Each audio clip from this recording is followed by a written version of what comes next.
عزیز طلباء و طالبات السلام علیکم۔ آج ہم پنڈت برج نارائن چکبست کی مشہور نظم خاک ہند اشعاروں کی تشریح کرنے کی ہم کوشش کریں گے۔ اصل میں یہ نظم جو خاک ہند ہے پنڈت برج نارائن چکبست اپنے لوگوں سے مخاطب ہو کر کہتے ہیں میں اپنے ملک کی عظمت بیان کر کے ملک کے لوگوں کے دلوں میں ملک کا محبت پیدا کرنا چاہتا ہوں۔ محب کا جو جذبہ جو ہے وہ پیدا کرنا چاہتا ہوں۔ محب وہ ملک کی بے مثال تہذیب اور شاندار دریاؤں، پہاڑوں، عظیم شخصیتوں کا حوالہ دیتے ہوئے ہندوستان کی شاندار اور بے مثال تہذیب کی اہمیت کو اجاگر کرتے ہیں اور اس بات کی وضاحت کرتے ہیں کہ اس ملک میں اب بھی مندروں میں وہی شنکھ بجائے جاتے ہیں، مسجدوں میں آج بھی اذانوں کا اثر وہی بھی ہے، دریاؤں کی روانی بھی اسی طرح ہے۔ شاید اس بات کا احساس دلاتے ہیں کہ یہاں کے لوگوں کے جذبہ حب الوطنی میں کمی آ گئی ہے۔ شاعر چاہتا ہے، برج نارائن چکبست چاہتے ہیں، وہ یہ چاہتے ہیں کہ لوگ اپنی تہذیب، اپنی تمدن، اپنے شاندار ماضی کو پیش نظر رکھ کر اپنے دلوں میں وطن کی محبت کا جذبہ پیدا کریں۔ مختصر سا تعارف تھا یہ۔ عزیز طلباء و طالبات، پہلا بند جو ہے یہ اے خاک ہند تیری عظمت میں کیا گماں ہے، اے خاک ہند تیری عظمت میں کیا گماں ہے، دریائے فیض قدرت تیرے لیے رواں ہے، تیری جبیں سے نور حسن ازل عیاں ہے، الارے زیب و زینت کیا اوجے عز و شاں ہے، ہر صبح ہے یہ خدمت خورشید پر ضیاء کی، کرنوں سے گھونتا ہے چوٹی ہمالیہ کی۔ پنڈت برج نارائن چکبست اپنے ملک کی پاک مٹی سے مخاطب ہو کر فرماتے ہیں کہ تو بہت عظیم ہے، تیری بڑائی میں کوئی شک نہیں ہے، تیرے لیے قدرت کی بھلائی کے دریا ہمیشہ ہے، تیرے لیے قدرت کے دریا جو ہیں ان کی بھلائی ہمیشہ رواں دواں ہے، یعنی تجھ پر خدا کا کرم ہے۔ تیری عظمت کا یہ حال ہے کہ تیرے ماتھے سے ازل کے حسن کا نور ظاہر ہے، تیری سجدج، تیری شان و شوکت کا کیا کہنا۔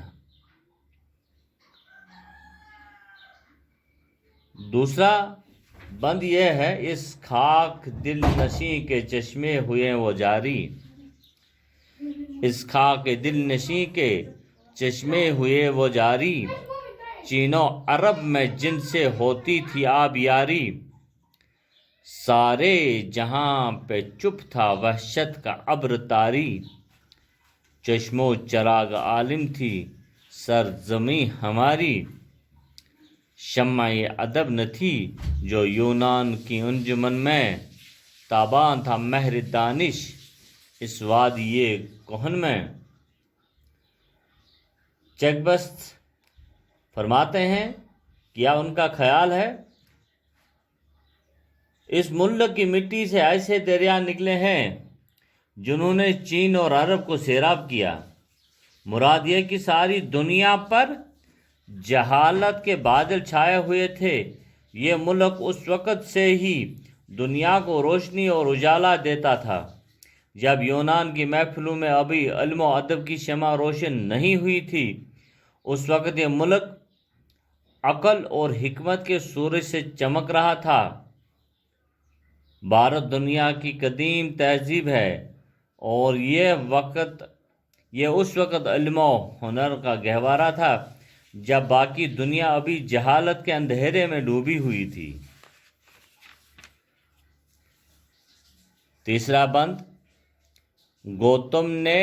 گوتم نے آبرو دی اس معبد کہن کو، سرمد نے اس زمین پر صدقے کیا وطن کا، اکبر نے جام الفت بخشا اس انجمن کو، سینچا لہو سے اپنے رانانہ اس چمن کو، سب سور بیر اپنے اس خاک میں نہاں ہے، ٹوٹے ہوئے کھنڈر ہے یا ان کی کھڑیاں ہے۔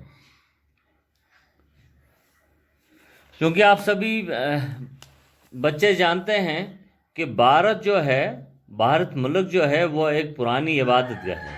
بھارت ایک پرانی عبادت گاہ ہے، یعنی یہاں پر بہت پرانے مذہب ہیں۔ مہاتما گوتم بدھ نے اس ملک کو مزید ایک عزت و آبرو بخشی ہے، ایک نئے دھرم بدھ مت کی داغ بیل ڈالی ہے۔ یہ مذہب دنیا کے کئی دوسروں ملک تک پھیلا۔ شیخ سرمد رحمۃ اللہ علیہ جیسے ولی اللہ نے اپنے ملک سے آ کر اس ملک کو اپنایا۔ مغل بادشاہ اکبر اعظم نے اس ملک کے لوگوں میں محبت اور یکجہتی کا جام بانٹا، اور سبھی لوگوں کی بھلائی بھی مد نظر رکھی ہے۔ یہ سبھی بہادر اس ملک کے مٹی میں سما گئے ہیں، اور آپ ان کی نشانیوں ٹوٹے ہوئے کھنڈر یا ان کی ہڈیاں ہیں۔ عزیز طلباء و طالبات، کل اس کے 6 بند ہے۔ 3 بندوں کی ہم نے تشریح کرنے کی کوشش کری ہے۔ اب بقیہ 3 بند جو ہیں انشاءاللہ ہم ضرور کر لیں گے اگلے دنوں میں ان بقیہ، اور اس کے بعد پھر جتنے بھی ان کے سوالات رہ جائیں گے اس پر بھی ہم بات کرنے کی کوشش کریں گے۔ اور آپ بھی جانتے ہیں کہ ابھی ہمارا سلیبس جو ہے لگ بھگ مکمل ہونے کو جا رہا ہے۔ عزیز طلباء و طالبات، برج نارائن چیک بست، اس کے بارے میں جب ہم بات کریں گے